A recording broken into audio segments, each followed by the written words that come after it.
VoiceOver on Spatterlight. Journey Z6 window. Do you want to restore a save game? Do.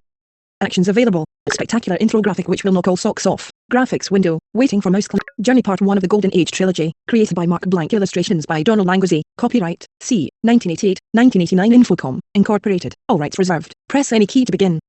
Actions available. You are currently on a text element inside a scroll area. It was a golden age, or so it now seems, and there are but a few who can recall those years, and fewer still who would not tremble to speak of what followed. But you were younger then, and less wise. It seems strange now to think that we had never set foot outside our village when we were called upon to take part in a great adventure, that fateful journey which changed our world forever. Press any key to begin. 6. In the canyon, the narrow path forks to the left and right. The left path follows along the near side of the mountains. In the foothills, the right path wends its way behind the mountains and out of sight. Graphics window. Waiting for mouse clicks. Actions available. You are the party individual command start background. Change name help game. Actions available. You are currently Apple menu Journey Party stop back change name closing menu in alert dialog edit text blank please enter new name for the main character. You are currently on a text field. To enter text in this the party individual command start back petter. Actions available. You Apple menu Journey Party start closing menu. Our journey started on a day bright and clear, and we made quick progress down the gently winding road that led south, past the boundaries of our valley. The air was warm, but the cool north wind at our backs reminded us that winter was near. It seemed that we had only just started out when we arrived at the outpost town of Lavis, shortly past noon. So this was Lavis. We stood in front of an old wooden storefront that of a provisioner. Farther down the road, the Land's End Tavern beckoned us with the promise of food and drink. Actions available. You are current Apple menu individual command Bergen submenu 1 item get closing menu. I suppose, Bergen said with a smile, that we've come to our first decision. How are we set for supplies? I'm sure we are well enough supplied, I said meekly, but I wouldn't mind looking around the shop, if you wouldn't mind taking the time. Let's not disappoint Petter, Praxix said kindly, and who knows, maybe we'll find something important there after all.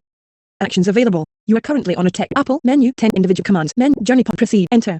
Closing menu. We entered the provisioner's shop and introduced ourselves to the proprietor, a portly man named Weber. Look around, he said, proudly, though, if the truth be told, there was not much to be proud of. Still, this would be our last chance to provision ourselves before moving south to whatever lay beyond. Scanning the shelves, filled mostly with foodstuffs, we could not fail to notice an unusual map tacked to the wall behind the counter. Actions available. You are Apple menu individual commands Praxix submenu 1 item examine in alert dialog food pop-up button Praxix map.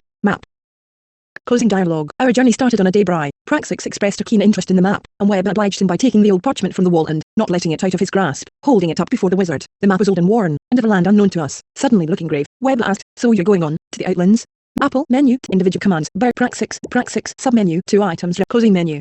Our journey started on a day bright. Praxix started to tell of our quest, and Weber shook his head, resigned to having lost a good customer. This map will not help you. I sell this item to tourists, those curious enough to visit, but not enough to go on. He laughed heartily, and told of the peculiar man who offered him the map in exchange for a few worthless trinkets. Of course, the map appeared equally worthless, though he thought it amusing, especially the faintly flickering, oddly shaped runes that appeared on it. He ran his finger across the map, as if to show us the originals, but none were even vaguely flickering, and he soon gave up. The old man looked harmless enough. The shopkeeper continued, so I bought it, but the map seemed awfully plain, if you know what I mean, so I added some runes of my own. Thought it looked more official that way, but if I were trying to find my way somewhere, I would sooner trust my brother's blind mule than this map. Apple menu 10 individual commands menu 4 items.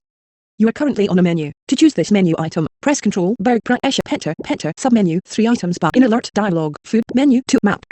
You are currently on a menu item. To choose this map closing menu. Closing dialogue. Our journey started on a day bright. Not knowing if it would ever be of use to us, we nevertheless decided to buy the strange map. Rivers, forests, and mountains, Escher said sourly, glancing at the map as I stowed it away in my pack. Why, this place could be anywhere. Yes, answered Praxix, and I fear that is precisely where we are headed. Apple menu individual commands journey part exit. Closing menu. Leaving Webbus, we returned to the road. Ahead of us was the Land's End Tavern, and the raucous sounds of music and laughter could be heard even from where we stood.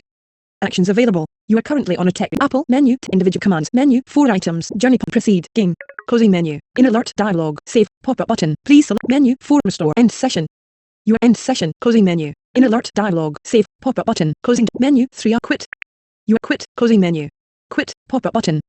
You are currently on our journey started on a day bright and clear, and we made quick progress down the gently winding road that led south, past the boundaries of our valley. Closing dialogue voice over off.